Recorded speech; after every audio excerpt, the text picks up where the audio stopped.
সম্মানিত দর্শক, ডাকসু ভিপি জনাব সাদ্দিক কায়েমের একটি বক্তব্য নিয়ে সামাজিক মাধ্যমে রীতিমতো তোলপাড় চলছে।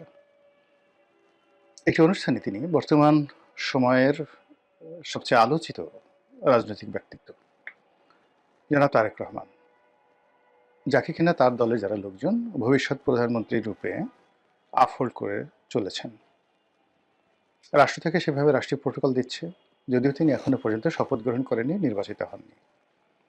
অন্যদিকে সমাজে যে সকল প্রভাবশালী এবং গুরুত্বপূর্ণ এবং যাদেরকে বলা হয় বিভিন্ন সময় কিং মেকার, সেই সকল মহল গোপনে প্রকাশ্যে নানা রকম তৎপরতা চালিয়ে যখন তারেক রহমান সাহেবকে একেবারে একজন সফল ত্রাণকর্তা, একজন সফল প্রধানমন্ত্রী এবং দেশের রক্ষাকর্তা হিসেবে অভিহিত করে চলেছেন, ঠিক সেই সময়টিতে দেশের সবচেয়ে গর্বিত প্রতিষ্ঠান এবং প্রাচ্যের অক্সফোর্ড হিসেবে প্রতিষ্ঠিত ঢাকা বিশ্ববিদ্যালয় এবং সেই ঢাকা বিশ্ববিদ্যালয় ছাত্র সংসদের যিনি ভিপি ভাইস প্রেসিডেন্ট জনাব সাদিক কাইয়ুম, তিনি জনাব তারেক রহমান সাহেবকে উদ্দেশ্য করে একটি বক্তব্য দিয়েছেন, কঠোর হুঁশিয়ারি। এটি তারেক রহমান সাহেবের জন্য রীতিমতো বদহজম, রীতিমতো অবমাননাকর, আগামীর রাজনীতির জন্য একটি অশনি সংকেত এবং তারেক রহমান সাহেবের সঙ্গে জামাতের যে কী সম্পর্ক যাচ্ছে এবং আগামীতে কী সম্পর্কটা হবে সেটির একটি নির্দেশক। জনাব সাদিক কায়েম যে কথাটি বলেছেন সেটি বলেছেন যে তারেক রহমান সাহেবকে রীতিমতো তিনি লাথি দিয়ে দেশ থেকে বের করে দেবেন, যেভাবে তিনি বা তার যারা সহযোগী তারা শেখ হাসিনাকে লাথি দিয়ে, মানে উনি আসলে কি শব্দটা লাথি, লয়াকার লাথ হয়, সেখানে লাথি না লাথি। আমরা সাধারণত রাগ হলে, খুব জোরে রাগ হলে লাথি শব্দটি ব্যবহার করি, আর একটু যখন স্বাভাবিক অবস্থায় থাকি তখন প্রমিত বাংলায় লয়াকার লাথ হরিশিকার্থী লাথি শব্দটি ব্যবহার করি। তো জনাব সাদিক কায়েম সাহেবের বক্তব্যটা আমি একবারই শুনেছি, এ কারণে আসলে আমি লাথি বা লাথি, মানে তিনি কি রাগ হয়ে বলেছেন না মাথা ঠান্ডা করে বলেছেন সেটি বুঝতে পারিনি। তবে তাকে নিয়ে যে আলাপ আলোচনা হচ্ছে, সেই আলাপ আলোচনায় হয়তো আমাদের যে মধ্যে যারা কন্টেন্ট ক্রিয়েটর তারা ঠিক ওই তার মেজাজ গরম বা তার মেজাজ শান্ত, তিনি ধীর স্থিরভাবে বলেছেন, ওই বিষয়টি হয়তো ওভাবে লক্ষ্য করেনি। কিন্তু এই অনুষ্ঠানটি করতে গিয়ে আমার হঠাৎ করে মনে হলো যে একই শব্দ যদি আপনি রাগ হয়ে উচ্চারণ করেন তো সেটার মধ্যে এক ধরনের মিনিং থাকে, আর যদি আপনি ধীরে সুস্থে শান্তভাবে একটি শব্দ উচ্চারণ করেন সেটার একটা সুদূর প্রসারী লক্ষ্য থাকে। এই যে মনস্তাত্ত্বিক বিষয়, সেই মনস্তাত্ত্বিক বিষয় নিয়ে আলোচনা করা প্রয়োজন। এনিওয়ে, এখন এখানে একটা বিষয় হলো যে সাদিক কাইয়ুম কে? সাদিক কাইয়ুম ঢাকা বিশ্ববিদ্যালয়ের ছাত্র সংসদের সভাপতি, মানে সহসভাপতি, আর এই মুহূর্তে সারা বাংলাদেশের ছাত্র প্রতিনিধিদের মধ্যে সবচাইতে গুরুত্বপূর্ণ, সবচেয়ে আকর্ষণীয় এবং সবচাইতে যেটিকে বলা হয় কৌশলগত কারণে ক্ষমতাধর যে পদটি রয়েছে, সেই পদটি জনাব সাদিক কাইয়ুমের দখলে। তিনি কে? তিনি বাংলাদেশ ইসলামী ছাত্র শিবিরের প্রভাবশালী নেতা এবং ইসলামী ছাত্র শিবির এবং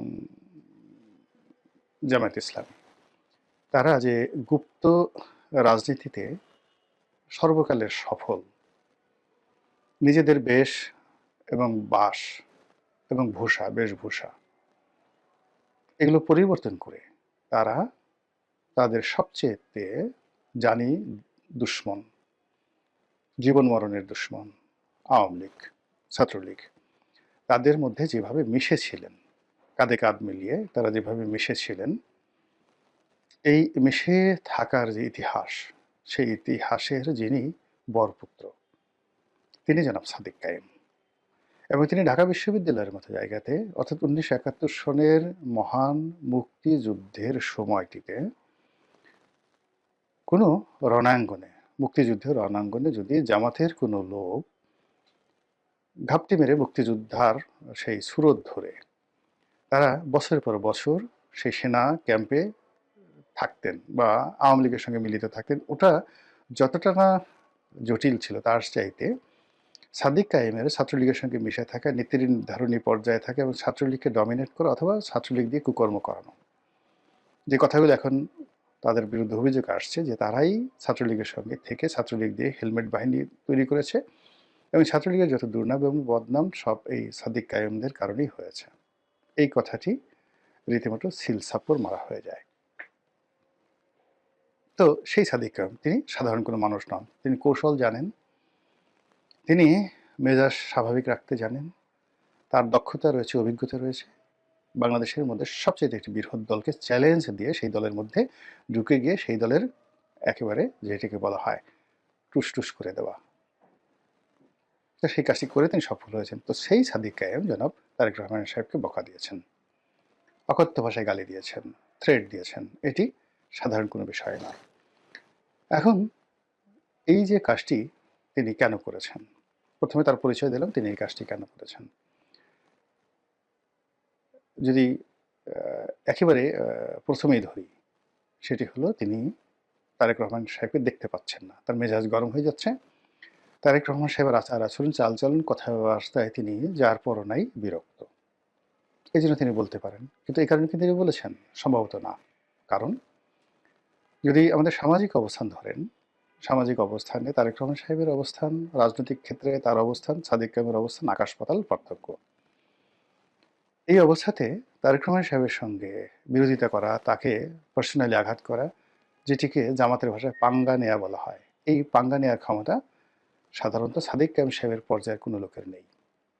কাজেই ব্যক্তিগতভাবে ব্যক্তিগত ক্রোধ, কাম, লোভ, লালসার বশবর্তী হয়ে তিনি তারেক রহমান সাহেবকে শত্রু বানাবেন অসম্ভব বিষয়।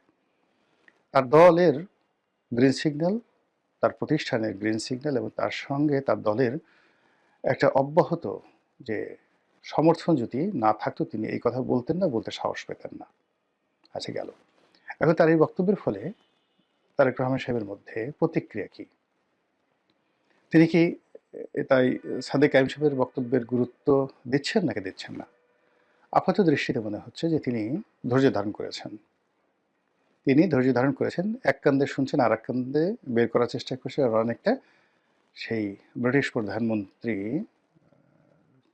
যে দ্বিতীয় বিশ্বযুদ্ধের সময় যে ব্রিটিশ প্রধানমন্ত্রী, তার সেই বিখ্যাত বক্তব্যের মতো যে রাস্তায় চলতে ফিরতে গেলে আপনার পেছনে অসংখ্য বার্কিং ডগ থাকবে, ঘেউ ঘেউ করা কুকুর। আপনি যদি সবার উত্তর দিতে যান তাহলে তো পথ চলতে পারবেন না। তো সেদিক থেকে সাদিক কায়েম সাহেবকে যদি বার্কিং ডগ মনে করেন তারেক রহমান সাহেব, সেটা তার ব্যক্তিগত বিষয়। দ্বিতীয়ত আমি ব্যক্তিগতভাবে মনে করি যে তারেক রহমান সাহেব এখানে কৌশল অবলম্বন করছেন, ধৈর্য ধারণ করছেন, এখন অযথা বিবাদে জড়াতে চাচ্ছেন না।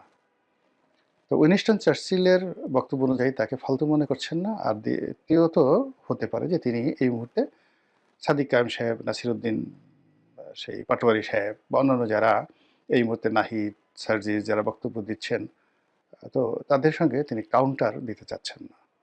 তিনি মনে করছেন যেভাবে হোক এই নির্বাচনী বৈতরণী পার হয়ে যাক, পার হওয়ার পরে যখন সময় আসবে সে অনুযায়ী অবস্থা বেঁচে ব্যবস্থা নেওয়া যাবে। এটি হতে পারে। এখন তার এই কর্মটি কি সঠিক? আমার দৃষ্টিতে সঠিক নয়, কোনো ক্ষেত্রে সঠিক নয়। প্রথমত যদি উইনস্টন চার্চিলের মতো তিনি তাকে কেবল বার্কিং ডগ মনে করেন, নট লাইক দ্যাট। আমি তার যে পরিচয় বললাম এই ভিডিওর শুরুতে, তিনি এই মুহূর্তে রাজনীতিতে খুবই কৌশলগত গুরুত্বপূর্ণ অবস্থানে আছেন। ঢাকা বিশ্ববিদ্যালয়ে তিনি পড়াশোনা করেছেন, চান্স পেয়েছেন। কাজেই তার মেধা, যোগ্যতা, বুদ্ধি শুদ্ধি কোনো অবস্থাতেই তারেক রহমান সাহেবের চেয়ে কম নয়। সুযোগের কারণে তারেক রহমান সাহেব আজ এখানে আছেন, সাদিক কায়েম ভবিষ্যতে হবেন না সেটা বলা যায় না। কাজেই তিনি বার্কিং ডগ নন। দ্বিতীয়ত, জনাব সাদিক কায়েমের অবস্থান থেকে যখন এরকম একটা কথা বলা হয়, সেটাকে তিনি অ্যাভয়েড করেন কিনা বা তার দলে অ্যাভয়েড করেন কিনা, পাত্তা দেন কিনা, এটা আমার কাছে মনে হচ্ছে যে এখানে ধৈর্য ধারণ করা, পাত্তা না দেওয়া, অ্যাভয়েড করা, এটি বিএনপির একটা নির্বুদ্ধিতা। অন্তত মাইল্ড ওয়েতে ওনার সেই বক্তব্যের রাজনৈতিক প্রত্যুত্তর দেওয়া, বাবা শোনা বলে যে না এভাবে বড়দের সম্পর্কে কথা বলে না, অথবা কার্যকরী প্রতিক্রিয়া দেখানো।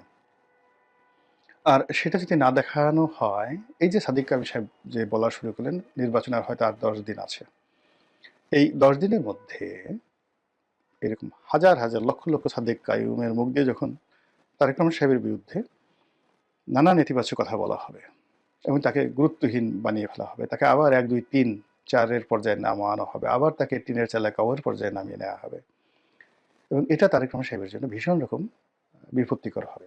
এই কারণ হলো যে রাজনৈতিকভাবে যে বড় বড় মানুষগুলো, তার প্রধান শক্তি হলো তার সম্ভ্রম, তার মর্যাদা, এবং একই সঙ্গে তার সম্পর্কে লোকজনের ভয় ভীতি থাকতে হবে। He must have a military পাওয়ার।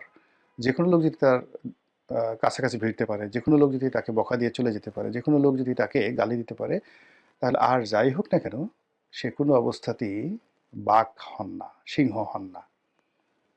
তিনি রাজনীতির ময়দানের একজন অগুরুত্বপূর্ণ ব্যক্তিত্বে রূপান্তরিত হন। তো সেই ক্ষেত্রে এই যে ধৈর্য ধারণ করা হচ্ছে, ধৈর্য ধারণ করতে করতে যখন 10 মুখে, 100 মুখে, 1000 মুখে, 1 লাখ মুখে, 10 লাখ মুখে তারেক রহমান সাহেবকে অকথ্য ভাষায় গালাগাল করা হবে, তার সম্পর্কে সেই এখন জামাতের বিভিন্ন মঞ্চ থেকে তার যে সকল দুর্নাম বদনাম রয়েছে 2001 থেকে 2006, যেগুলো এখন সেই বিএনপির বিভিন্ন যে সকল নেতা রয়েছেন যারা জামাতে যোগদান করেছেন, তারপর বিএনপির যে সকল সহযোগী প্রতিষ্ঠান ছিলেন, রাজনৈতিক সহযোগিতা প্রতিষ্ঠান ছিলেন, তাদের নেতারা যোগদান করেছেন, তাদের অনেকে অসাধারণ বক্তব্য দিতে পারেন। আমি যেমন রাশেদ প্রধানের বক্তব্য শুনলাম, তারপর জাকপা রাশেদ প্রধান, তারপর মোস্তাফিজুর রহমান ইরানের বক্তব্য শুনলাম, এরপরে মামুনুল হক সাহেবের বক্তব্য শুনলাম। তারা সবাই মানে বিএনপির যে কোনো নেতার চাইতে সুন্দর বক্তব্য দিতে পারেন। তো তারা যেহেতু জামাতের একটা প্ল্যাটফর্ম পেয়ে গেছেন, অডিয়েন্স পেয়ে গেছেন, তো তাদের সেই বক্তব্য দেওয়ার যে ক্ষমতা, এটি যদি বিএনপির পরিবর্তে ইন পার্সন তারেক রহমান সাহেবকে হিট করে বলা হয়, মুড়ির মতো এটা চলতে থাকবে জামাতের মধ্যে। এবং রাশেদ প্রধান যেভাবে তারেক রহমান সাহেবের পালিয়ে যাওয়া, লন্ডনে থাকা, তারপর সেখান থেকে ফিরে আসা, তার হাওয়া ভবন, তার খাম্বা, তারপরে ওই সময়টিতে তার মুসলেকে দেওয়া, এই সকল বিষয় তুলে নিখুঁতভাবে কবিতা রচনা করে যেভাবে জামাতের মঞ্চে উপস্থাপন করেছেন, একই সঙ্গে যদি আরও কিছু গোপন তথ্য বানিয়ে, এটা সত্য মিথ্যা ডাজ নট ম্যাটার, রাজনীতির মধ্যে এটা হয়, মানে ভবিষ্যতে রাশেদ প্রধান, তারপর মোস্তাফিজুর রহমান ইরান, তারা যদি বলতে থাকে, তাহলে জামাতকে বলার মতো বা জামাতের আমিরকে ওইভাবে বলার মতো তাদের ওইরকম ন্যারেটিভ তৈরি করতে হবে, এবং ওই রকম কণ্ঠ, যাদের কণ্ঠ শুনে। এখন হয়তো রুমিন ফারহানা বললে শুনতো, কিন্তু সেই রুমিন ফারহানা তো নেই। তারা নুরুকে, ববি হাজ্জাজ বা পার্থকে এনেছে। এখন পার্থকে দিয়ে তো ওই কথা তারা বলাতে পারবে না, বা বলাতে পারলেও পার্থের কথা এভাবে কেউ এখন শুনবে না। অডিয়েন্স তাদের যার নিয়ে ইয়ানফসি হিসেবে ব্যস্ত। তারেক রহমান সাহেবের মঞ্চে যদি সেই যেটা রাশেদ প্রধান বলছে ওইরকম কোনো বক্তা হাজির করানো হয়, তাহলে আর তারেক রহমান সাহেবের যে ইমেজটা বিএনপি তৈরি করতে চাচ্ছে সেটা থাকবে না। আর অন্যদিকে তারেক রহমান সাহেব ছাড়া অন্য কোনো নেতা যদি মঞ্চ সাজায়, সে মঞ্চে এখন 10,000 লোকও যাবে না।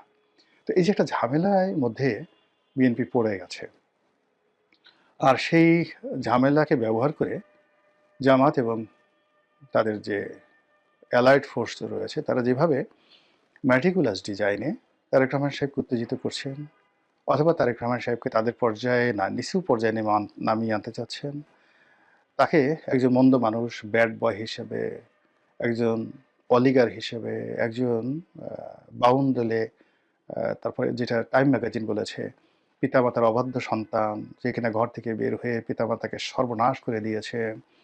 তো সেই যে বাইবেলিক শব্দ, সেই বাইবেলিক শব্দটি প্রয়োগ করে টাইম যেভাবে তাকে খোঁচা দেওয়ার চেষ্টা করেছে, সেভাবে জামাত যদি এখন খালি ওই যে ওই শব্দগুলো, ওই শব্দের অর্থগুলোতে তারা শুধু বর্ণনা করতে থাকে, যেটা সাদিক কায়েমকে দিয়ে শুরু হলো, তাহলে বিএনপি সেটা কিভাবে মোকাবেলা করবে সেটাই দেখার বিষয়। মহান আল্লাহ আমাদের সবাইকে হেদায়েত দান করুন।